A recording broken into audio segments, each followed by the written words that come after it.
Aquí vamos a hablar precisamente de cuáles son las inquietudes de nuestra población y cuáles son las luces, las soluciones, las perspectivas y los argumentos sobre este tema. Estamos trabajando con aproximadamente el 50% de la transportación de pasajeros que teníamos hace 5 años. Los vehículos estatales no paran en las paradas. Eso lo hemos enfrentado con reuniones, con sanciones, y yo tengo que reconocer, presidente, que esa es una temática que no hemos logrado resolver.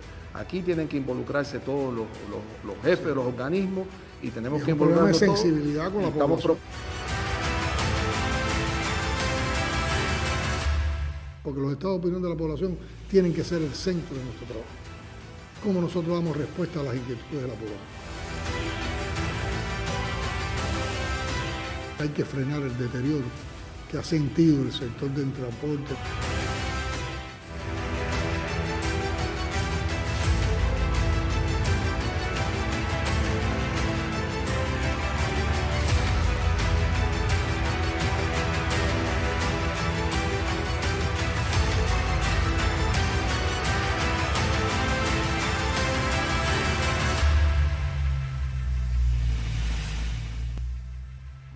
Una vez más, volvemos a Desde la Presidencia, un programa que está concebido precisamente para dar información, reflexionar, analizar y proponer soluciones sobre los problemas más acuciantes en nuestra sociedad. En esta ocasión, para darle continuidad a los programas anteriores, traemos el tema del transporte. Un tema que está presente en todas nuestras casas, en todas nuestras familias, en todo lo que hacemos, en toda la actividad económica.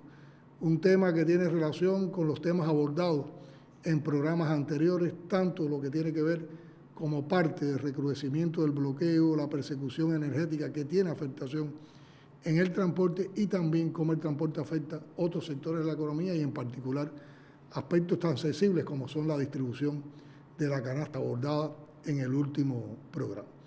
La actividad de transporte es reconocida también a nivel mundial como una actividad que ha sido fuertemente sacudida por los efectos de la crisis global y también de la crisis pandémica. Por lo tanto, lo que está sucediendo en el país no es ajeno a lo que existe en el contexto mundial. Pero aquí vamos a hablar precisamente de cuáles son las inquietudes de nuestra población y cuáles son las luces, las soluciones, las perspectivas y los argumentos sobre este tema. Y para eso hemos invitado al ministro de Transporte, Eduardo Rodríguez, que gentilmente nos acompaña en este programa. Hay que decir que el tema del transporte tiene también un enorme vínculo con problemáticas que hay en el contexto internacional. Y traigo aquí unos apuntes que tienen que ver con criterios del Banco Mundial sobre el transporte a nivel global. Dice así: las crisis simultáneas de los últimos años que abarcan desde el creciente riesgo climático hasta la COVID-19 y la guerra en Ucrania han alterado profundamente el sector del transporte. Aumentar la resiliencia del sistema del transporte mundial permitirá a los países en desarrollo adaptarse a las cambiantes circunstancias globales y a los nuevos desafíos. Esto se refiere no solo a la movilidad de los pasajeros, sino también al transporte de carga y a la logística. Y no mencionamos este apunte del Banco Mundial porque estemos buscando pretextos para justificar nuestras propias situaciones, pero no podemos analizar nuestra propia situación si no partimos también de una relación de esa situación con el contexto internacional. También aquí tenemos recogido algunos estados de opinión de la población sobre el transporte. Por ejemplo, con el transporte urbano se cuestiona la difícil situación del mismo.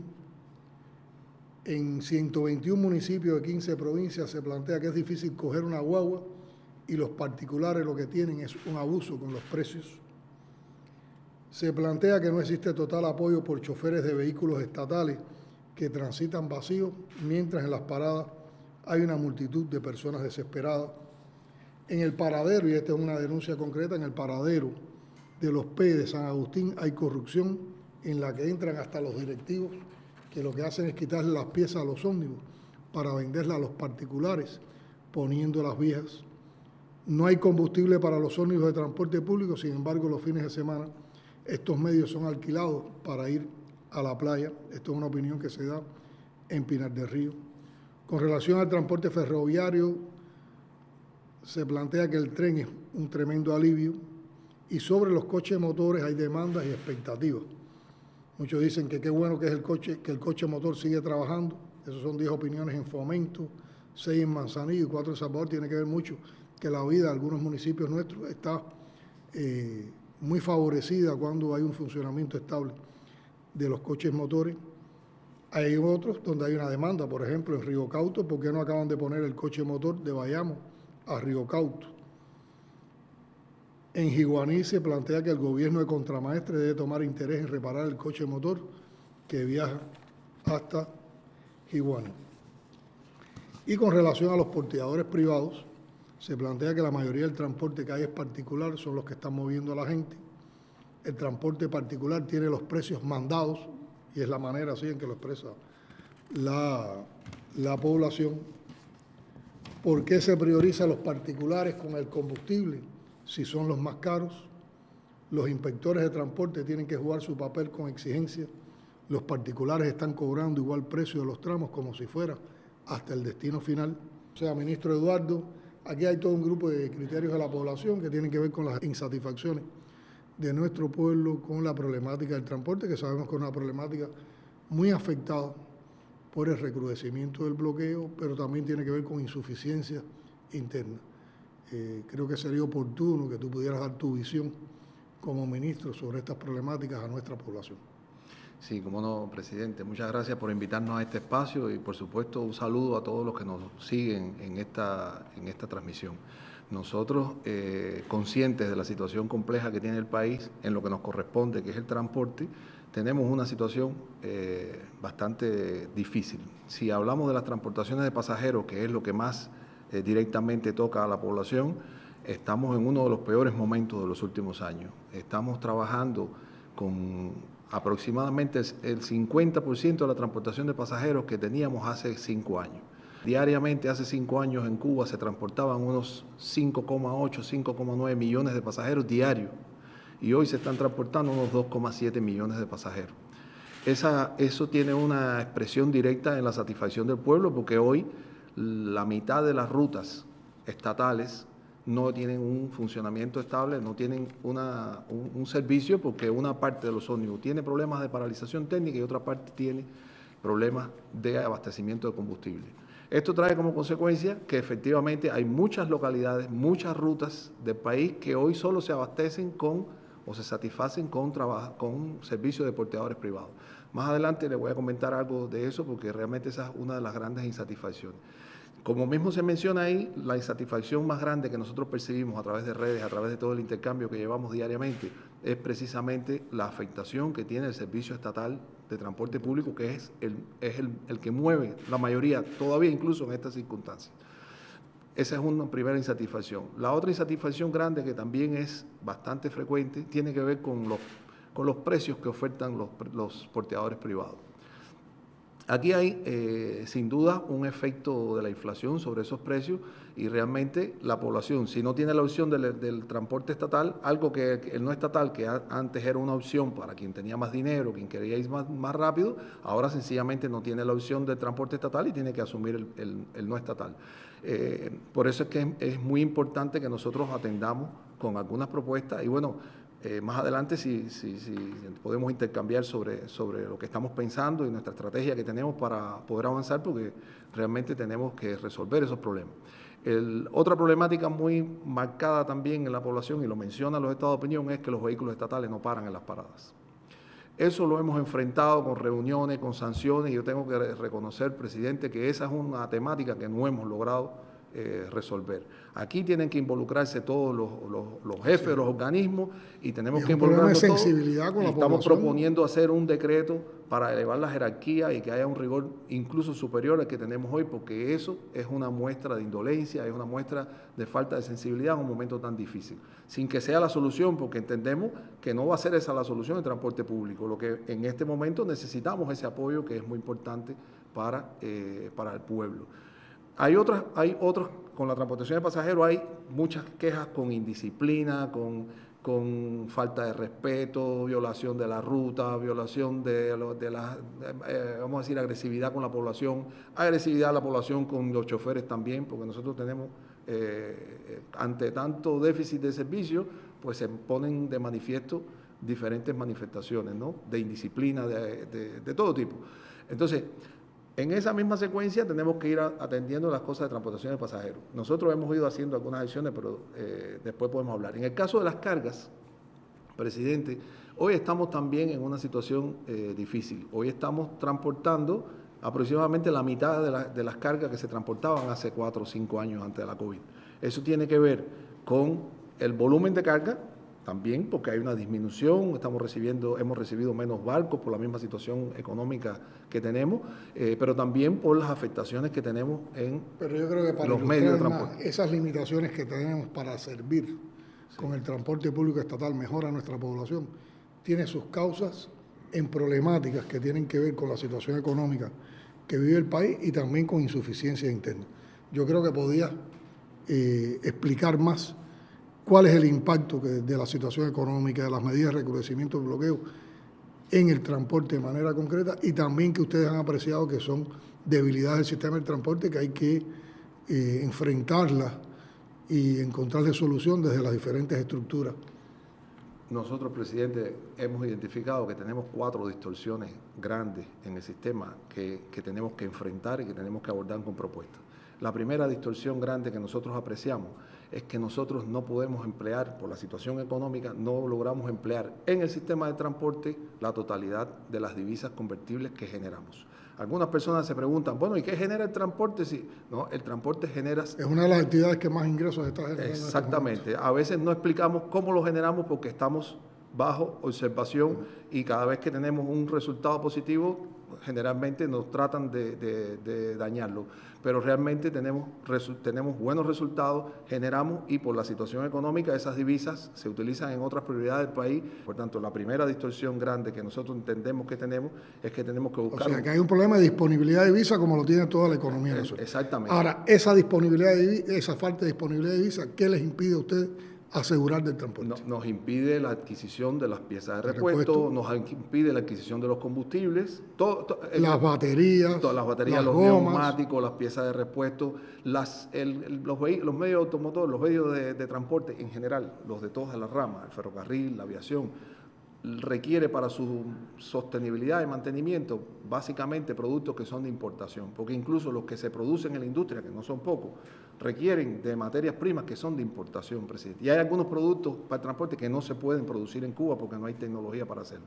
Entonces, si no tenemos oportunamente las divisas convertibles que llevan esas piezas, lo que ocurre frecuentemente es que cuando tengo un vehículo parado, le cojo a ese vehículo la pieza, se la pongo a otro, y cuando pasan 2 meses, usted lo que tiene en el parqueo es un porque después a ese mismo vehículo le tomaste la otra pieza y la otra pieza. Y entonces se genera un desorden. Es lo que la gente dice en canibaleo. El canibaleo. Pero la génesis de eso está en la falta del suministro oportuno de piezas de repuesto, que es un problema largo, viejo que tenemos en Cuba, que hacemos las inversiones de los medios de transporte, sin embargo, no logramos asegurar el mantenimiento. No logramos el mantenimiento. Que es lo que hace sostenible un sistema. Efectivamente. Por eso, asociado a esa distorsión de las divisas convertibles, nosotros tenemos que lograr, por algunas medidas que podemos intercambiar después, garantizar esa divisa convertible que necesita el sistema, para las baterías, para los neumáticos, para las piezas, para el mantenimiento, para los lubricantes y para el combustible, que es un tema importante. La otra distorsión compleja que tenemos, presidente, tiene que ver con la moneda nacional. Es que los servicios que se prestan en el transporte no se cubren, sus costos no se cubren ni con los ingresos, porque se utilizan tarifas centralizadas, ni se cubren con los aportes del presupuesto, porque ya sabemos que el presupuesto tiene un déficit y no tenemos capacidad para cubrirlo. Entonces, ¿cómo resolver lo de las tarifas? Si no podemos incrementarle las tarifas más a la población, ¿cómo resolver que el presupuesto no alcanza para el mantenimiento de la infraestructura? También eso nos presupone un reto que tenemos que pensar cómo, por la vía de los tributos, por diferentes alternativas que también tenemos identificadas, resolvemos ese problema, sin que eso se traslade a la inflación, sin que eso se traslade a la población, y que podamos garantizar la sostenibilidad del sistema, porque Con divisa y con moneda nacional se garantiza la seguridad de la operación. El transporte es un sistema que necesita seguridad, presidente, porque tiene que ver con la vida de las personas, todo lo que se ejecuta. Esa es la segunda distorsión. Tenemos una tercera distorsión, presidente, que es que las formas de gestión estatales tienen una operación económica diferente a la de las formas de gestión no estatal. Fíjese, en transporte hay tres componentes de la estructura de costo. Un componente de la estructura de costo tiene que ver con el mantenimiento, todo lo que se utiliza en el mantenimiento, lo que usted decía, el neumático, las baterías y todo eso. Eso se adquiere en dólares. La empresa de gestión estatal, cuando logra adquirir el dólar, lo adquiere a través de las autorizaciones que se emiten y lo compran a 24 pesos. Sin embargo, una empresa de gestión no estatal accede a ese dólar a través de otro mercado. Eso es un componente del costo, que es alrededor del 30%, que va directamente al precio que cobran los porteadores privados, diferente al de la forma de gestión estatal. Hay otro componente del costo que es el combustible, que es aproximadamente un 20, un 25% de la estructura de costo de la operación. Ese combustible, la empresa estatal lo recibe por una asignación, con limitaciones, pero cuando lo recibe lo paga a un precio mayorista. Nosotros hemos decidido que la forma de gestión no estatal paguen el mismo precio. ¿Dónde está el problema? El problema es que no le damos el acceso al combustible siempre, porque no hay disponibilidad, cuando hay se priorizan determinados servicios. Sin embargo, la forma de gestión estatal, excepto en La Habana, que ha habido determinada decisión, en muchos lugares del país no tienen un acceso directo al combustible, entonces lo adquieren de una manera irregular, a través de revendedores, o lo adquieren de otra manera, que en muchos casos es también 10 veces superior el precio al que está normalmente en los servicentros. Esa es la otra estructura de costo que también es diferente. Y la otra es los ingresos del personal, presidente. Los salarios de las empresas estatales, con la intención de no afectar al pueblo, de no subir los precios, se han mantenido en un nivel que las empresas estatales no pagan mucho. Sin embargo, la forma de gestión no estatal, nadie se va a un emprendimiento personal si no va a buscar unos ingresos que le permita garantizar el estado de su familia en un ambiente de inflación que exige cada vez más a las personas. Entonces nosotros tenemos que resolver los problemas de la empresa estatal, que con lo que genera no da la cuenta, y tenemos que resolver lo de la empresa no estatal para que no tenga que cobrar tanto para cubrir sus costos, porque realmente nosotros que monitoreamos, que modelamos, que nos metemos dentro de la economía de la empresa no estatal o de la forma de gestión no estatal, sabemos que la estructura de costos no tiene nada que ver y la persona lo percibe como que es extremadamente caro, porque se cobra en un tramo 200 pesos donde antes se cobraba 10 pesos, pero eso es una gestión que está influenciada por todas y también hay abusadores y también hay, que usted sabe que nosotros lo enfrentamos y tomamos medidas y quitamos la licencia, pero de todas maneras eso está en el ambiente y está en la percepción de la población y es algo que tenemos que atender y resolver. Falta una distorsión que tiene que ver con que los planes que hacemos proyectan resultados que después no se conectan con el acceso a los recursos principales. El transporte necesita para el cumplimiento de sus misiones combustible, tanto los servicios que prestan la forma de gestión no estatal como los que prestan la forma de gestión estatal. Puse el combustible, pero es lo mismo con el lubricante. Son recursos que se adquieren en divisas por el país y que después se comercializan en moneda nacional a través de un mecanismo administrativo. Mecanismo administrativo que obliga constantemente a adoptar decisiones, a fragmentar, y todas esas decisiones administrativas le hacen mucho daño a la operación de transporte, porque está constantemente teniendo que esperar.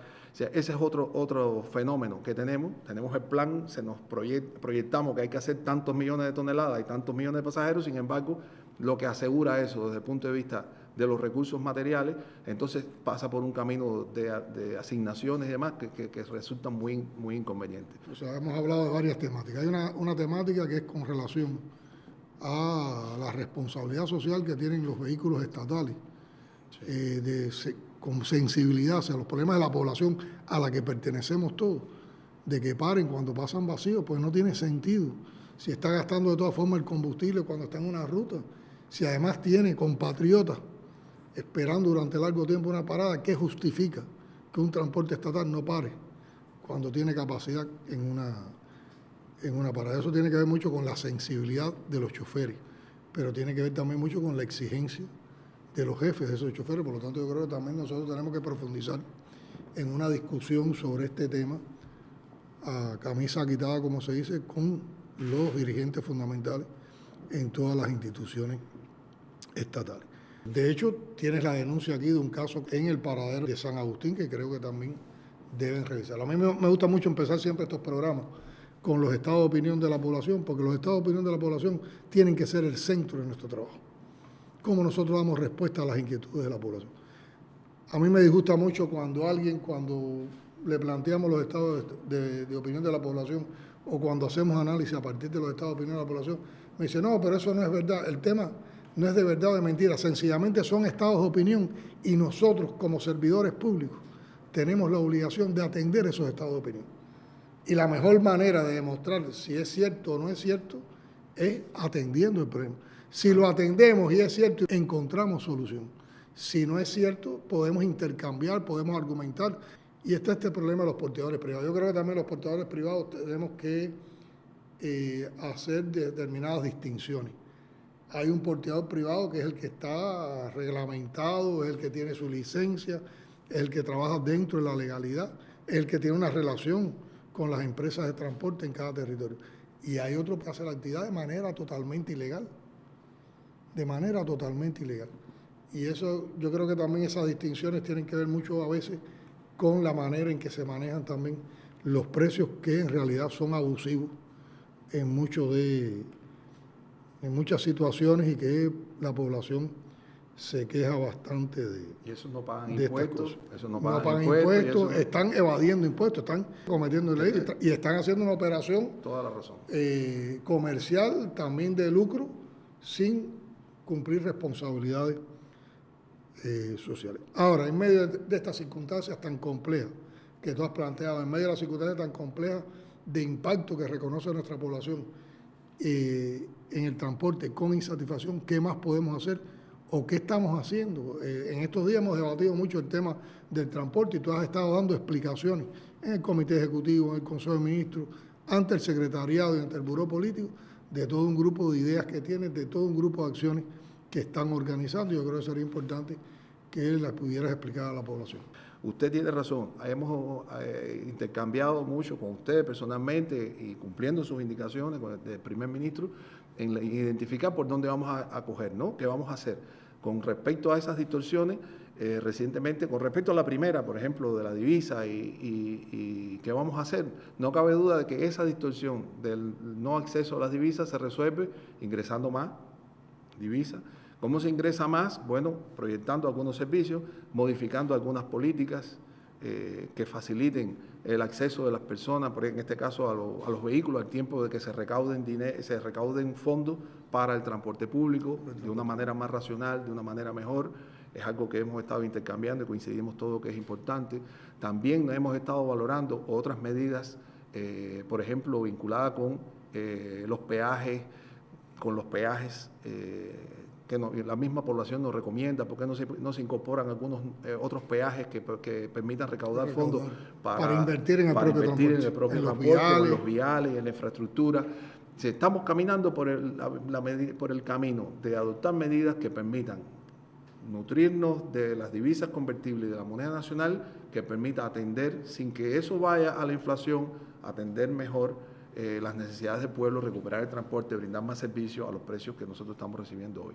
También estamos trabajando, si tenemos esas garantías, podemos entonces incluir a los porteadores privados dentro de las atenciones que le damos a las empresas estatales y crear una especie de mercado que ha sido una pretensión desde que se difundió el trabajo por cuenta propia, de poderle vender a los porteadores privados también a precios normales, no a lo que lo compran hoy en el mercado de la calle, venderle los neumáticos, las baterías. Son un grupo de temas pendientes que no hemos podido enfrentar porque todo eso cuesta divisas convertibles y realmente tenemos que enfrentarlo. Pero las ideas para enfrentar esas distorsiones y salir adelante están ahí, pero tampoco estamos parados en eso. Es decir, usted sabe que estamos haciendo cosas al mismo tiempo para poder salir adelante y recuperarnos, porque eso es lo que espera nuestro pueblo de nosotros. Otra de las medidas, presidente, sobre las cuales estamos trabajando es en la actualización de la política de comercialización de vehículos en Cuba. Es algo que ha sido también una petición de la población y que creemos que va a traer un impacto importante, y sobre eso vamos a estar informando próximamente, una vez que quede totalmente aprobado lo que hemos propuesto.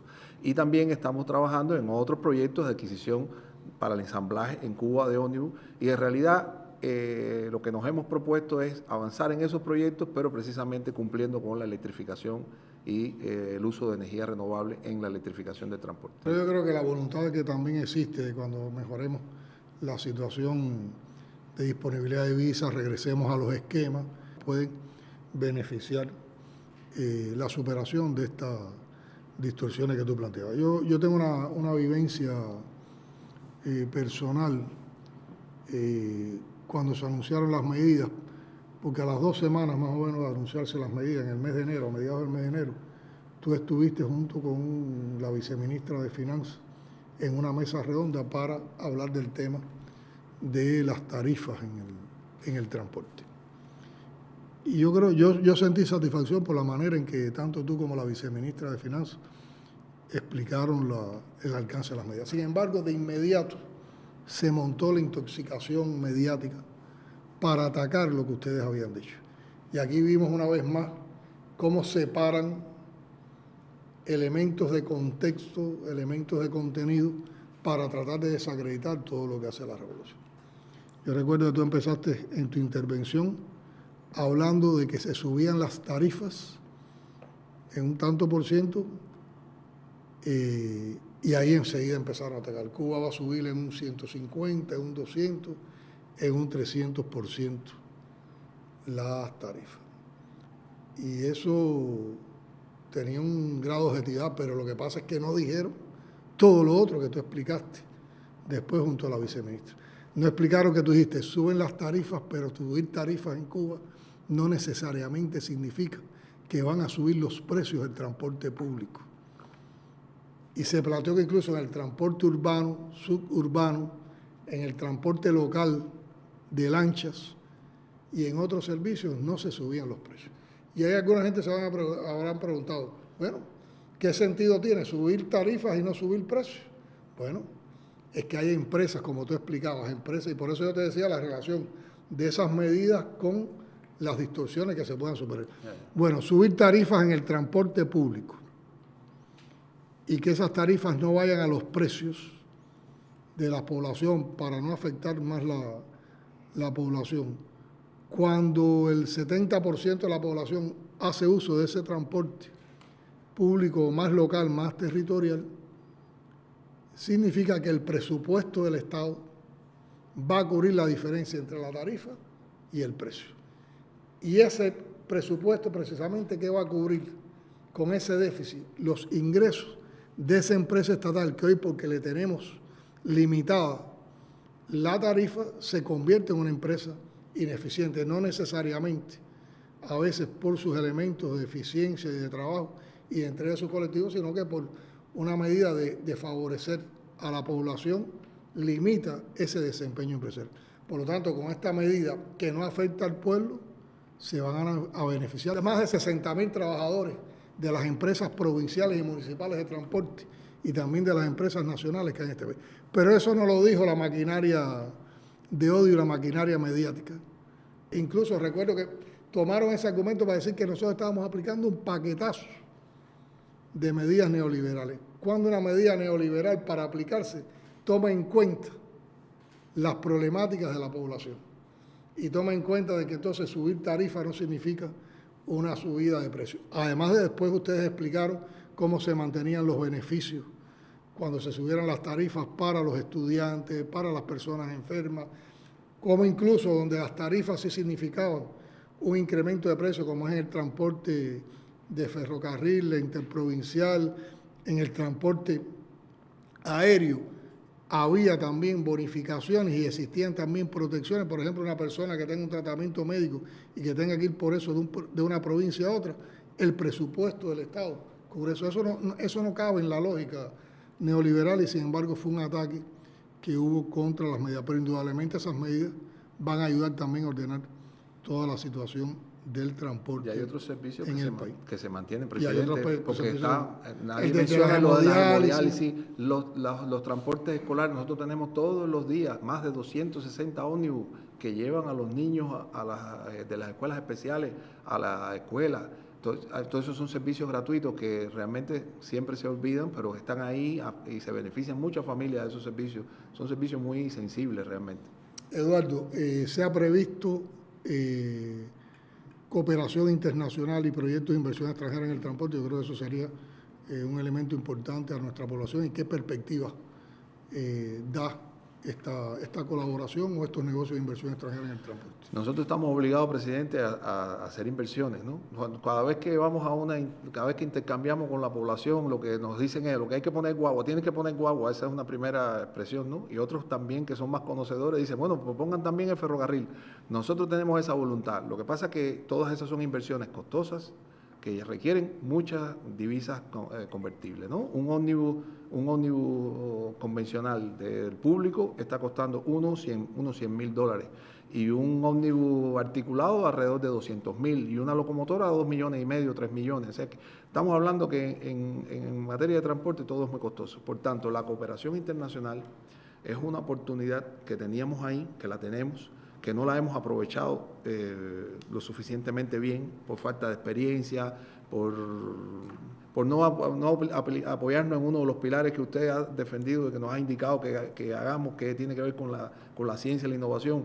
Los proyectos no han estado elaborados y nosotros nos hemos determinado a hacer eso de manera urgente y en el marco de la reciente feria que usted nos visitó, lanzamos un proyecto o un programa para el desarrollo resiliente y bajo en carbono del transporte, que es como una especie de plataforma, y al mismo tiempo firmamos un convenio de colaboración con la Fundación IRIS para que nos asesore y nos ayude en la elaboración de los proyectos. O sea, nosotros estamos abocados a avanzar en la modernización del transporte con energía renovable, con condiciones adecuadas para nuestro pueblo, y ese es un camino, correcto, ese es un camino con fondos que nos permitan pagar a largo plazo, con tasas tasas bajas de amortización y que además tengan, y siempre que sean también de fondos no reembolsables, también es bueno. Ese es un camino que ya lo tenemos, echamos a andar, tenemos varios proyectos, lo que la materialización de esos proyectos toma algunos años, no es de inmediato, pero esa es una semillita. Nosotros en la inversión extranjera también se avanza más orientado a las fuentes de generación de divisas. Es decir, la inversión extranjera en nuestro sector es muy útil en aquellos sectores o en aquellos lugares donde se genera divisa para que se amortice la propia inversión. Por ejemplo, el dique flotante que tenemos ahora. El dique flotante se adquirió a través de un crédito y ya el dique flotante es una realidad y está produciendo. Pero también están las inversiones que tenemos que hacer en los aeropuertos, están otros astilleros que no están todavía produciendo. Es decir, en la inversión extranjera siempre no orientada a los servicios públicos, sino que los servicios públicos salgan como parte del beneficio que genera la parte cubana de la inversión extranjera. En las últimas semanas han estado de visita en el país delegaciones de países hermanos que tienen una enorme sensibilidad hacia la situación económica y social que vive Cuba en estos momentos y que están dispuestos a darnos su ayuda con cooperación internacional y con proyectos de beneficio mutuo. Y yo he insistido tú has estado presente en algunas de esas conversaciones, he insistido mucho en cómo nosotros nos podíamos apoyar en ello para potenciar el transporte eléctrico, el transporte con fuentes renovables de energía en nuestro país.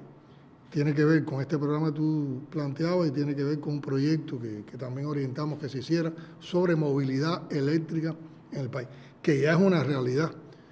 Yo también en estos meses en que hemos estado visitando todas las provincias en cada mes y un municipio en cada provincia, he visto las experiencias en la fábrica Minerva de Villa Clara, en la planta Rosselló de la Lisa, y también cuando participé contigo en la Feria Internacional del Transporte, que estuvimos visitando empresas cubanas y la Unión de Industrias Militares, cómo hay un grupo de alternativas ya en Cuba con relación al transporte eléctrico que permiten desarrollar un grupo de actividades sin dependencia de combustible fósil. Yo creo que eso sería de mucho interés para nuestra población. Cumpliendo esas indicaciones, presidente, uno de los programas es el de los triciclos eléctricos. Los triciclos eléctricos se aparecieron como parte de las donaciones de Naciones Unidas, y en ese inicio, que fueron unos 40 y tantos triciclos, después nosotros con aporte del presupuesto del Estado hemos seguido adquiriendo. Ya hay 183 triciclos eléctricos que se explotan en el país, y tenemos otros 200 que están en ensamblaje, que están aquí y que los vamos a ir distribuyendo por las provincias. Y tenemos 300 más que se firmaron durante la feria y que debemos recibirlos en el resto del año. Esos son triciclos eléctricos, es una alternativa económica, no resuelve el problema completo, pero es una alternativa para la movilidad local en muchas de las ciudades que la población aprecia mucho. También estamos incursionando en los ómnibus eléctricos. Entonces, tenemos los pequeños ómnibus que se empezaron a ensamblar en la UIN, en Santi Espíritu, que hay 3 prototipos. La UIN es la Unión de Industrias Militares, que forma parte del sistema empresarial de las Fuerzas Armadas Revolucionarias, y como aquí en el transporte y en otras actividades, es una institución que trabaja en función de solucionar también problemas de la población. Correcto, la Unión de Industrias Militares. Los cubanos estamos acostumbrados mucho a hablar en siglas, después no nos entendemos. Sí, es correcto, valga la rectificación. Ese pequeño ómnibus que tiene capacidad de 11 pasajeros, eléctrico también, es un proyecto que ya tenemos contratado 50 equipos más, y nuestro plan es adquirir después, una vez que termine esta serie 0, hacer un programa de todos los años, adquirir 200, 250 de ese tipo de vehículos para también las cabeceras y en algunos municipios que tienen una alta movilidad local. Estamos avanzando más rápido, presidente, en los medios de transporte que en las estaciones de carga. Esa es una tarea que tenemos pendiente. Es importantísimo, porque no tener estaciones solineras estamos consumiendo, nos limita. Estamos consumiendo del sistema electroenergético nacional, que ya sabemos las dificultades que tiene. Entonces, tenemos que avanzar más rápido en las solineras y después en las solineras y en las estaciones de carga sobre energía renovable. ¿Explica qué es una solinera? Una solinera es simplemente una estación de carga con paneles fotovoltaicos que recibe la energía del sol y que se conecta al vehículo y traslada la carga, que puede tener acumulación o no, dependiendo, todo es costo, porque si tiene acumulación es más costoso, pero permitiría entonces la carga por la noche. Si es sin acumulación, pues solamente tendría la posibilidad de cargarse. Ahora, tenemos muy buena experiencia. Por ejemplo, hay ministerios como el Ministerio de Comunicaciones, y en particular la empresa de Texas, que han ido montando todo su sistema de transportación y de servicios sobre vehículos eléctricos. Recursos hidráulicos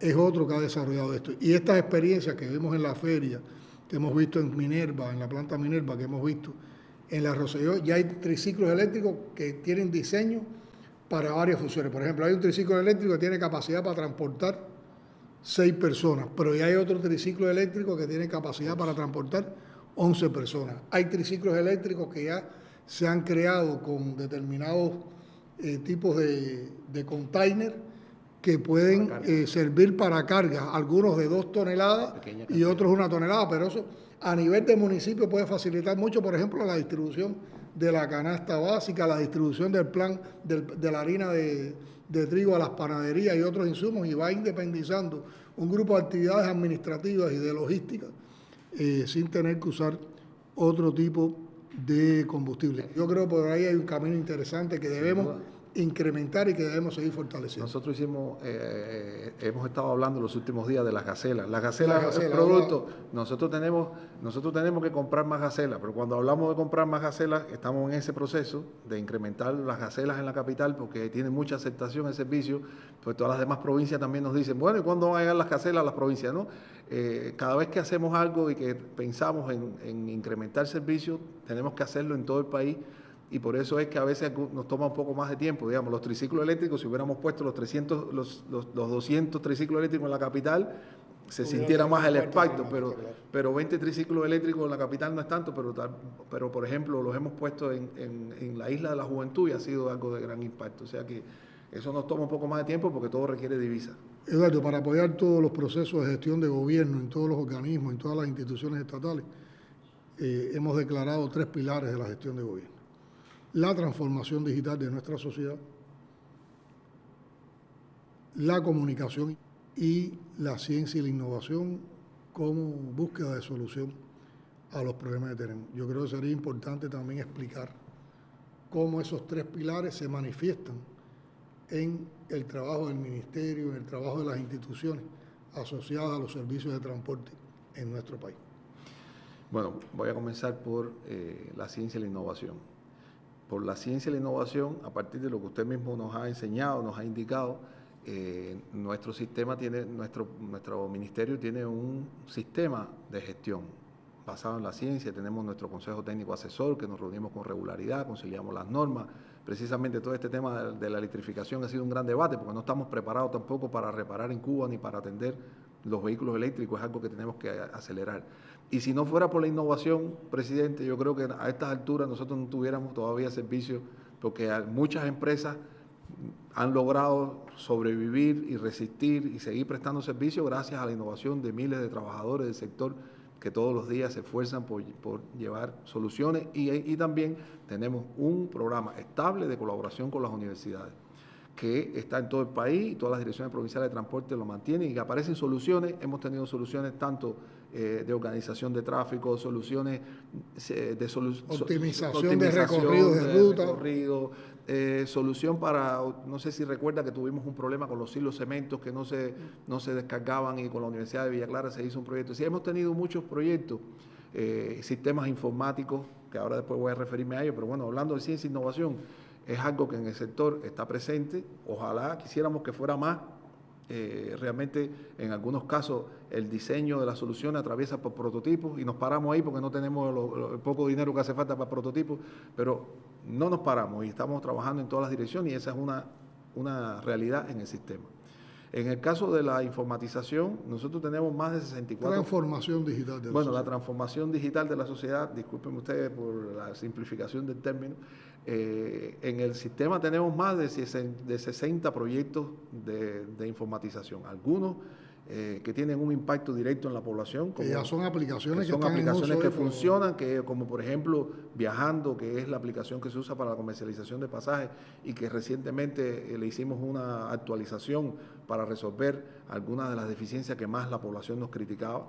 Viajando tiene un problema, que Viajando comercializa pasajes y no hemos logrado subir del 50% de las ofertas. Pues lo que pasa es que a las 8 de la mañana, 8:30, cuando se ponen las capacidades disponibles del día, no alcanza. Es una oferta de 7.000 contra una pretensión de 40.000. Entonces esa es realmente una tensión muy fuerte para la aplicación. Desarrollamos otra aplicación que es la aplicada urbano, que permite saber por dónde van las rutas de los ómnibus de la capital. Esa aplicación, con los problemas que tenemos actualmente, ha tenido problemas, porque actualmente con los déficits de combustible, con las paralizaciones, hemos tenido que mover ómnibus de una terminal para otra. Cuando usted empieza a hacer eso, la aplicación tiene que funcionar a partir de la estabilidad de la información, y cuando eso falla, cuando tenemos que formar esos problemas, también falla la aplicación. Pero la aplicación no es el problema lo tenemos otra vez en la operación. Pero son desarrollos muy útiles que, una vez logremos mejorar el entorno organizativo de la gestión, son aplicaciones muy buenas, son muy buenas. Tenemos otras muy sofisticadas que no impactan a la población, como es el TRATCON, que es la que se utiliza para el tráfico aéreo, que eso es soberanía, y que somos de los pocos países que tienen autonomía en esa...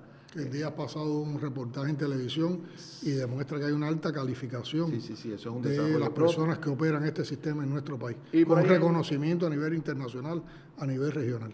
Exactamente, en el marco de la OASI realmente... Ingresa a divisa ese servicio también. Esa es una de las actividades importantes nuestras.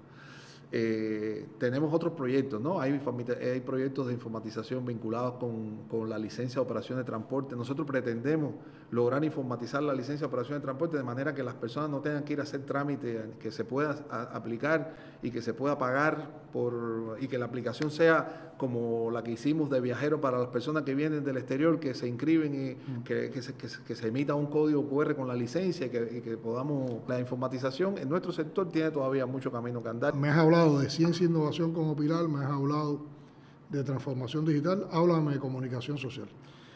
Bueno, en la comunicación social, presidente, nosotros yo personalmente llevo rato escuchándolo a usted exigirnos que tenemos que comunicar y que tenemos que trabajar en el ámbito de la comunicación, y ciertamente le tengo que reconocer que teníamos una idea de lo que era eso, pero nunca habíamos entendido bien lo que de verdad significa comunicar.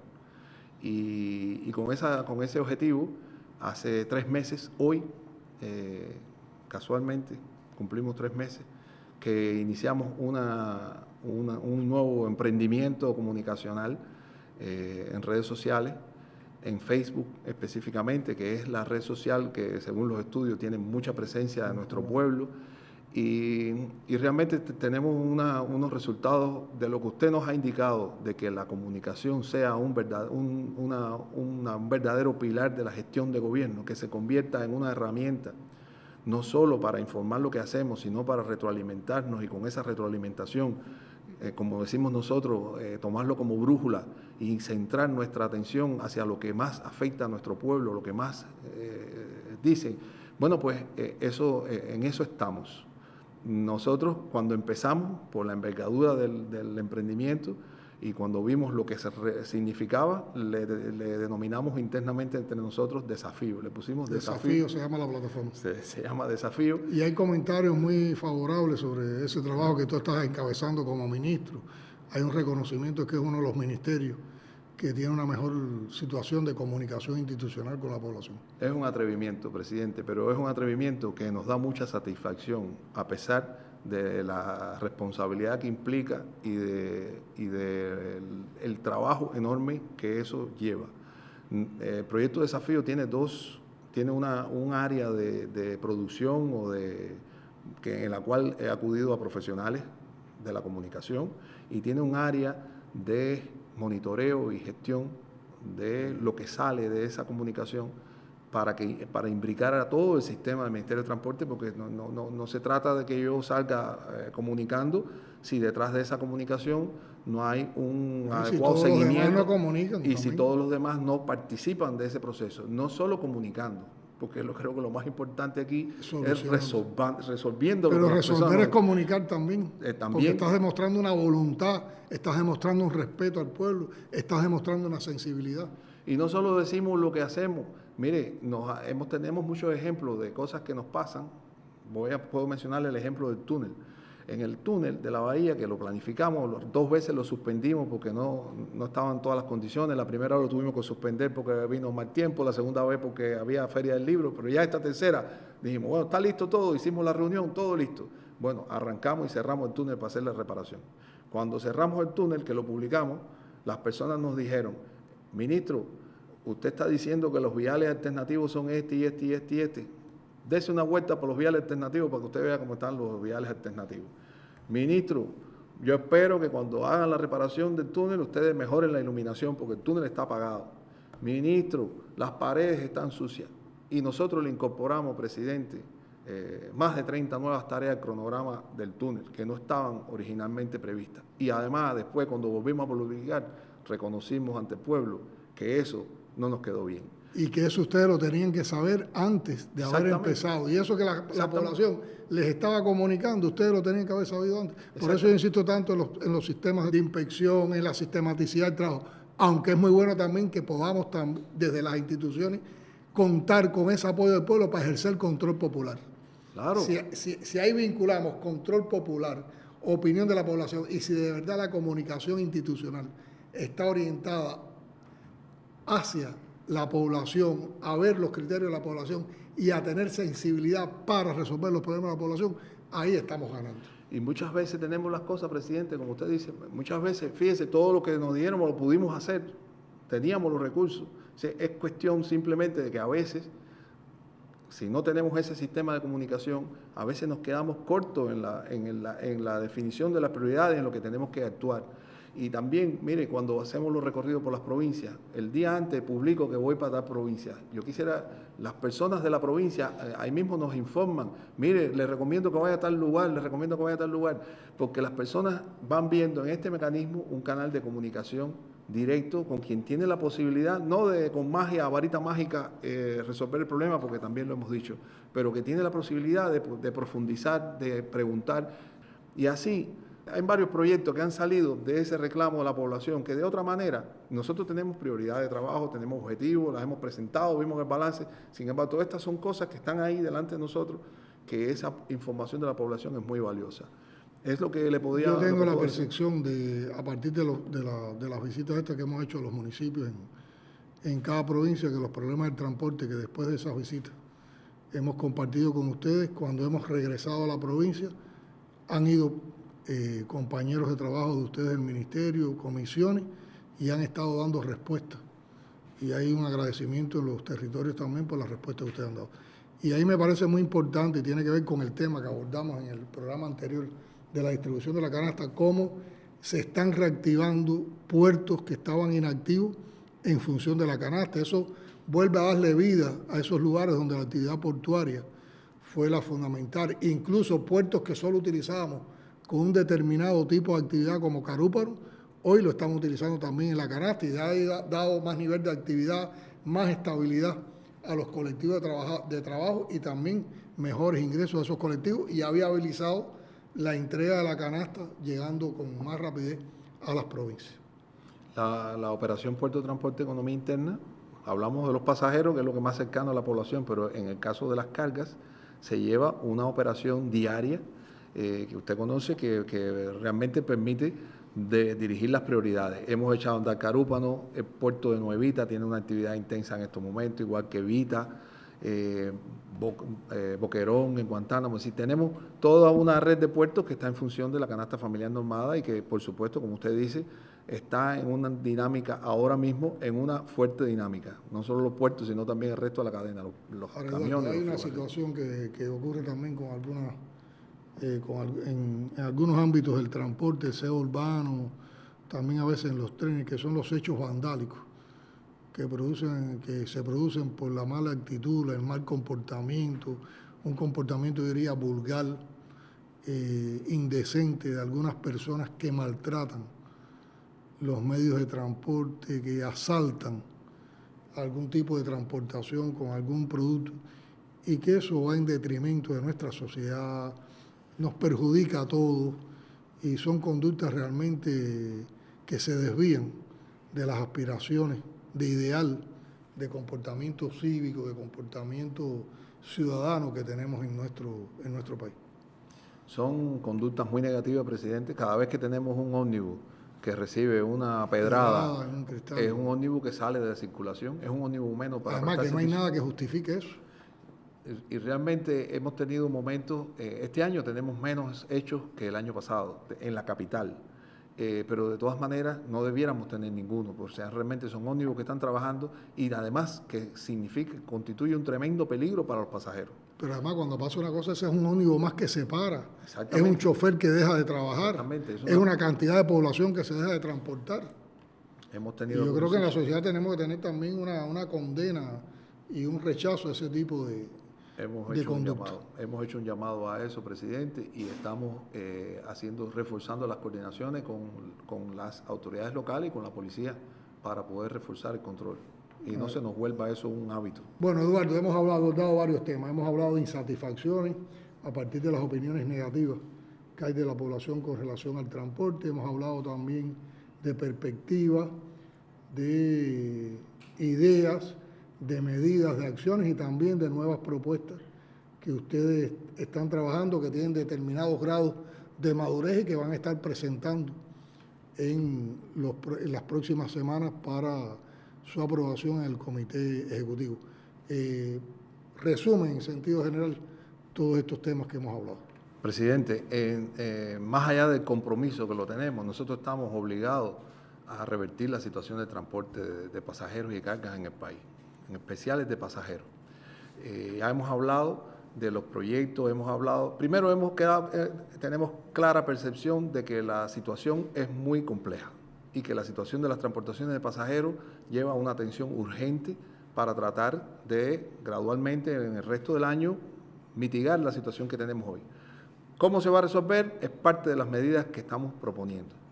En otro orden de cosas están las medidas volviendo a las medidas que se explicaron de la proyección explicada por el primer ministro, que en aquella ocasión, como bien usted explicó, dijimos que aunque se incrementaban los precios del transporte público, esos precios no se iban a transferir a la población, sino que la población iba a seguir pagando el precio que pagaba hoy y que la diferencia entre los nuevos precios y el precio que paga la población los iba a cubrir el presupuesto del Estado. Esa es una medida que se ha mantenido, que en algún momento habrá que actualizarlo, pero que la dirección de gobierno ha mantenido y no se ha modificado hasta el momento ningún precio de transporte público a la población. Se han incrementado los de los porteadores privados. Ya explicamos que los porteadores privados tienen una influencia de la inflación, y por otra parte hay algunos porteadores privados que no son porteadores privados, que son ilegales, que están presionando y que también aplican precios abusivos, y son de las tareas que nosotros tenemos que seguir enfrentando, con regulación, con control y también con medidas más efectivas que permitan bajar los costos de los porteadores privados, que son también trabajadores, son miembros de toda esta gran familia de transportistas que han dado muchísimas muestras de ser también trabajadores en función del pueblo, y que, bueno, realmente están en una situación complicada. Tenemos que avanzar en las 4 distorsiones con medidas concretas, medidas económicas que tenemos que conciliar y que tenemos que implementar para que nosotros podamos avanzar más rápido, porque eso nos va a permitir disponer de las divisas convertibles, nos va a permitir disponer de la moneda nacional y nos va a permitir también trabajar en un entorno más organizado con las formas de gestión estatales y las formas estatales, y además a tener un acceso más, vamos a decir, más eficiente a los recursos que se necesitan para prestar servicio de transporte. O sea, ahí yo le puedo resumir que de manera general seguir avanzando con los proyectos de informatización que agilizan la gestión, seguir avanzando con la ciencia y la innovación, porque muchas veces lo que tenemos no lo utilizamos con toda la eficiencia que debiéramos, y seguir con nuestro proyecto de desafío, que yo, ya para concluir, aprovecho también para invitarlo, cuando usted tenga tiempo, puede visitarnos en una de las transmisiones que hacemos y explicarle ahí con los muchachos de desafío lo que nosotros hacemos. Un placer, está invitado. Yo creo que en el balance se quedó bien claro, a partir de la disposición de ustedes y la comprensión de las problemáticas que tenemos, que hay que frenar el deterioro que ha sentido el sector del transporte, la actividad de transporte, que influye tanto en nuestra vida cotidiana, buscando nuevas formas de hacer, actualizándonos, buscando nuevos proyectos, también cooperaciones, estrategias, sinergias, avanzar desde lo local hasta lo nacional, y tenemos confianza en que podamos irle dando un vuelco a toda esta situación, y que a partir de frenar el deterioro podamos entonces avanzar hacia una etapa superior en la transportación de pasajeros, en la transportación de carga y en toda la actividad del sector. Y yo creo que tiene que estar en la aspiración de todos nosotros, como parte de esa voluntad que tenemos de que haya cada vez más prosperidad para nuestro pueblo, de tener esa recuperación total del transporte. Pero para ser justo, yo no quiero terminar el programa sin destacar algunos elementos que demuestran la afectación que ha tenido este sector por el bloqueo recrudecido.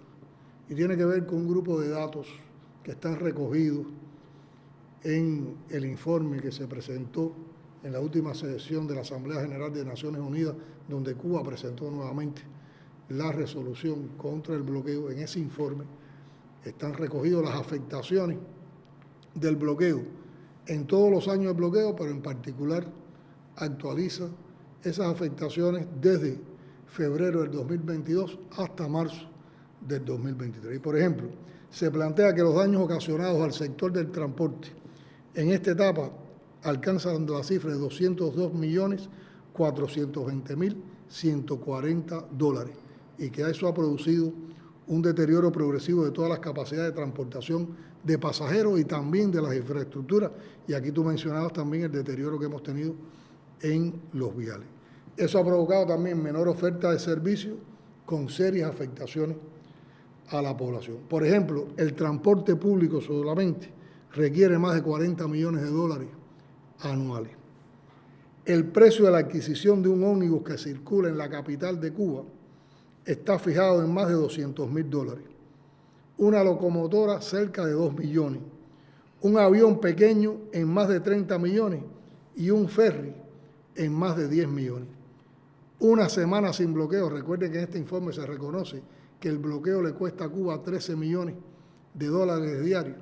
Una semana sin bloqueo permitiría adquirir 206 ómnibus, 6 trenes, un avión y un ferry. Eso está en un monto alrededor de más de 90 millones, que podría ser la operación matemática de 13 millones por 7 días.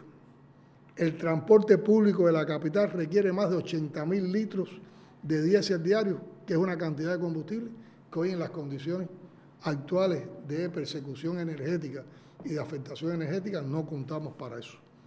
Los fletes de transportación marítima de los cuales requerimos para que lleguen al país un grupo de mercancías necesarias se han triplicado en este periodo que recoge ese informe.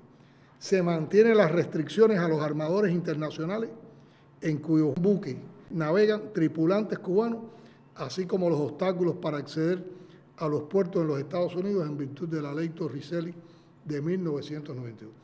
Y fíjense cómo es esto: las autoridades de inmigración, al conocer que en un buque hay tripulantes cubanos, además de retenerlos en las afueras del puerto por varias horas, establecen guardia en el mismo, cuyo costo a honrar por la naviera o armador que tiene tripulación cubana es de más de $5,000 por cada día de permanencia en el puerto, además de que se le prohíbe a los tripulantes cubanos, marinos además, que desarrollen esa actividad, bajar a tierra. Esas son nuestras realidades, esas son las afectaciones que tiene el transporte para la población cubana y para la economía en las condiciones de bloqueo recrudecido y con la inclusión de Cuba en la lista de países que supuestamente apoyan el terrorismo. Pero hay también la voluntad en todos los trabajadores del sector de superar esta adversidad, contando siempre con la resistencia creativa que distingue al pueblo cubano. Muchas gracias, Eduardo, por estar con nosotros, por haber dado esta información a nuestra población, y estaremos próximamente en otro programa desde la presidencia para seguir abordando nuestra realidad con toda su crudeza, con todas sus contradicciones, pero también con toda la esperanza de que nosotros mismos, con nuestro talento, con nuestro trabajo, con nuestro esfuerzo, vamos a superar las actuales condiciones económicas y sociales que vive el país. Hasta un próximo programa. Muchas gracias.